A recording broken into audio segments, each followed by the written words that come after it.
if I lighten up that front foot as I go forward, then I'm allowing the body mass and momentum to create energy as I go.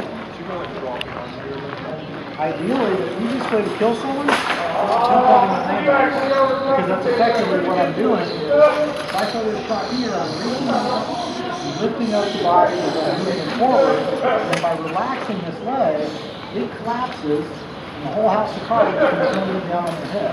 Like I told you, do this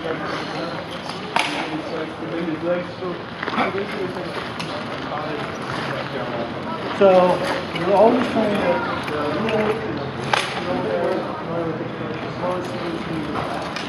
so as you're going, your body knows how to move, the mechanics of it is practice. On walk, you simply walk forward. Your basic shot is nothing more than making sure that your left leg, your lead leg. Come on, just the bad leg, just the bad leg. This is very different because if you look at the way most people throw shots, they start a shot with tension.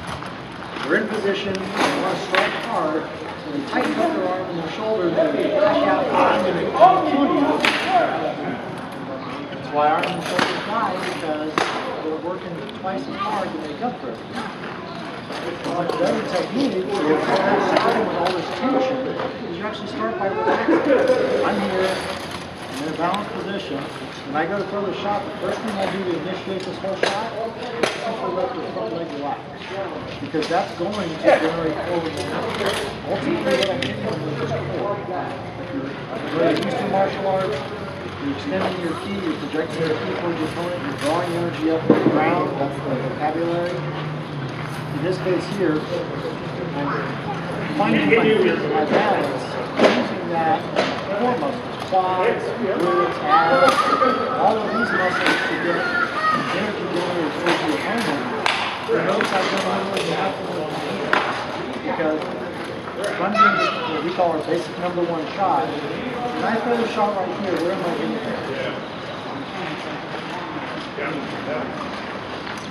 I have, hold on more than that, I've got a 270-degree arc I can hit it. Let that sword flatten out, boom sight to head, and let the sword stabilize vertically. You can let the sword turn, 280-degree arc. I can let that sword relax and turn it into an easy leg shot. So all of that, all of those options are available because if I do like most people do and I start that shot by tightening everything up, I'm pretty much more or less kind of limiting myself to maybe a quarter zone. I really agree. If I relax all this, where am I hitting now? Where are you? You have no idea. Rule of thumb, you can't commit your defense anymore to your opponent's committed offense. Most opponents make it easy because they commit their offense very early. You may not know exactly what they're trying, but they probably could because they've already limited, two-thirds of their offense, making them off the table. So this is why most of my fights today, it's nothing fancy. Do whatever you want to do. So I'm just going to basically wait. At that point, my entire main attack is nothing more than taking a step. In this case, I'm just playing sticky hands with it. My shield is bigger than my hand. Everything my shield offers is a bonus. Because the actual defense is simply reaching out that sword away from me. I've already generated forward momentum. I haven't committed my shot yet. Purely as a matter of laziness today. Most folks just showed us that we were already open. But because the mechanics are facilitating that I'm not trying to be powerful and strong, because that actually tends to drive all your shots in the center, and I call it a fly zone. Because if I do what most people do, and I'm trying to be strong, and I'm trying to reach, because I've lost the body back, the arm going so long, it's inevitably going to end up being driven towards that center. Their thing is to try to relax the arm and the shoulder and the feet. Generated momentum here, it's not just the fact that I have that 270 degrees. I can change the entire line of the attack to stay completely out of that. I find no flies up as basically the eyes to the end of the shoulders down the crotch. Because if they're using two swords, depending on how they're holding two swords, if they're using one sword, spear, blade, sword and shield, that's always the most heavily defended zone. That's the last place I want to be. If get my opponents are going to conveniently lock out their legs in their hip. That's going to put them into the no-fly zone. That's going to say, thanks for playing. At that point, I've already taken it in my perspective. Those everything I'm doing, the primary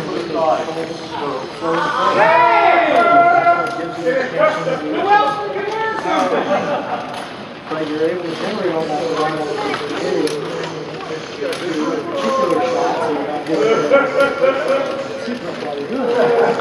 So, when you're working on your stance, what you want to keep on mind, first thing I want to do is I've got no business going to focus on trying to kill me until I know my options. So, most of the time I'm standing here, I'm going to let my opponent show me. My opponent, most people are going to tell you exactly how they think their best chance to kill you right from the start. We're also talking about line, because when I'm doing this, what am I showing? Not much of anything. I'm just kind of standing here doing all that. Okay, you know, still just showing not much of anything in terms of what I'm trying to send out. But I'm very specifically becoming exactly aware where my feet are. Because depending on where I'm holding the balance on my feet, depending on whether I'm holding my heel up, relax a little bit, where my toes are pointed, the difference between my left and right feet, that controls exactly where I'm sending out. This is where I found that opponent earlier. It's not enough for you to reach to the target. I want to be able to see the target by knowing where. You'll notice as I do that, the feet change. Boom, boom, boom. Because ultimately, at the point of contact, I want to be able to involve my feet, just like pushing my car, pushing my opponent. So, my goal is to be able to push a sword through some vital part of where I got hit with the sword. Then, how do I know I'm going to end up with it unless I take the time to check to see what I started with? And this is where most people from the get-go, they get so fixated on wanting to hit that target, they're not ever stopping to ask themselves the question, am I ready to actually push power through that target?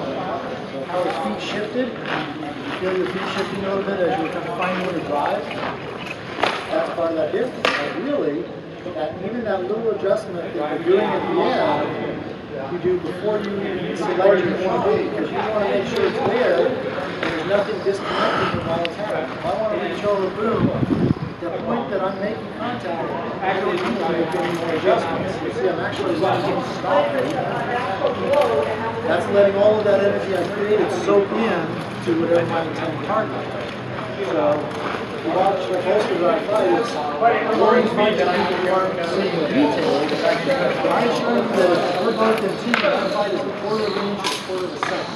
And that's the entire difference in the fight. So you'll see us stand there doing nothing, but what we're doing is literally exactly finding out where our feet are at, exactly where that drive is at, exactly where the film is at. Exactly where I can send it out.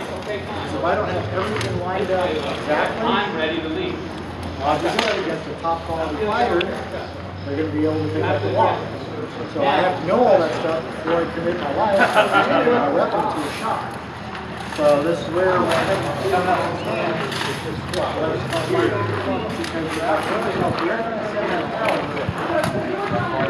Once you get that, start to get that awareness of finding your feet, it also opens up the realm of messing up your opponent's feet. So, we're up in stance here, one of the first things I'm going to like to do is, even though I just talk about many years, I've been here, I want to stand him up because he's got a reach advantage and a height advantage, but now I'm coming across the line. That's a much weaker line for him. So by bringing that boom, now I'm stepping across, I'm driving that way, I'm bringing him with me.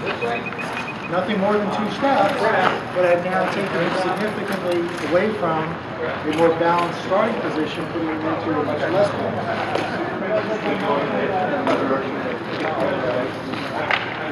I'm going in whatever direction you were not set to go. So if we're here, I can do the same thing here where I step across, and drive out, because again, I'm coming in from a line that he's not prepared against, and capitalizing on that to send him in that same direction. You're familiar with judo, kudo, those tend to be more emphasis placed on controlling the body mechanics, because that's what I'm doing. I'm using leverage, I'm using a position I can drive in against my opponent. As you may have seen today, some of the fights got a little feisty depending on who I was fighting. So like Lucius and I are not really fighting for decades plus. So we're more than happy to get a little feisty. So that's where it's even more crucial if you are allowed a little more latitude than you normally like to do for a city fighting. Then those controlling body mechanics become much more crucial, where you can end up, boom, shut down the zone, take the steps, start working against them. At that point, the bombing starts, you find an opening on it. So everything I just did there was, even though people see the sword, the shield moving, actually makes all that happen in a surging step, not getting happy feet, jumping. No name for Who would do that? Hypothetically speaking, that's not as effective a technique. Because if you look at the team, you probably see all the jumps flying off. But sexy. So what you're doing here is, again, this is the whole slow, smooth, fast. Oh, it's all for him. At the time that I'm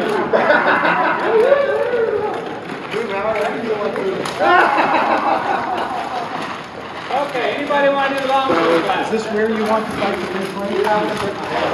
Bob your head, use your long sword. Because you can spin this way out of it. So now do the same thing with me. We're here. That point, just move, see I'm standing? Because I want to be able to move and change direction at any time. Did you feel you had control of my weapon? So, and that was that difference of, by relaxing in, still pulling down the zones, again, the shield is offense. I'm attacking that zone because I don't want him to have that zone available to strike me. So I'm going to take that and how do you want to move?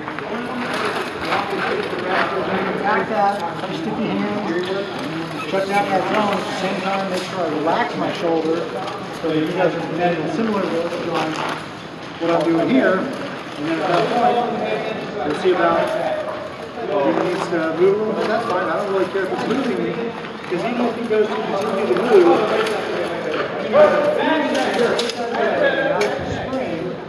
now I've loaded that time, and that's when that power's going to come back out on the counter. So even though I'm moving backwards, until I'm not, go forward, move off laterally on the move. Right foot fast.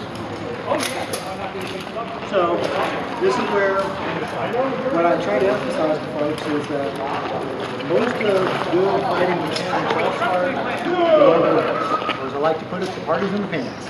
Because if you can get control down here, then it takes the burden off of trying to do everything with the shoulders, which is a very hard and inefficient way of trying to generate extension of power. So that's where you're trying to go ahead and generate the core movement. When you get there, you've got drive, or else all you're going to be doing is not touching them. And then at that point, once you can get position, now you can start really going to turn. A couple suggestions. So this is where you guys keep each other honest and practice. Every time you see that leg pop up, someone, or everyone says, nice left leg, nice pogo stick. Hey, that's relaxing. I can see it from here. I'm a smart ass from nature, so whatever technique works best.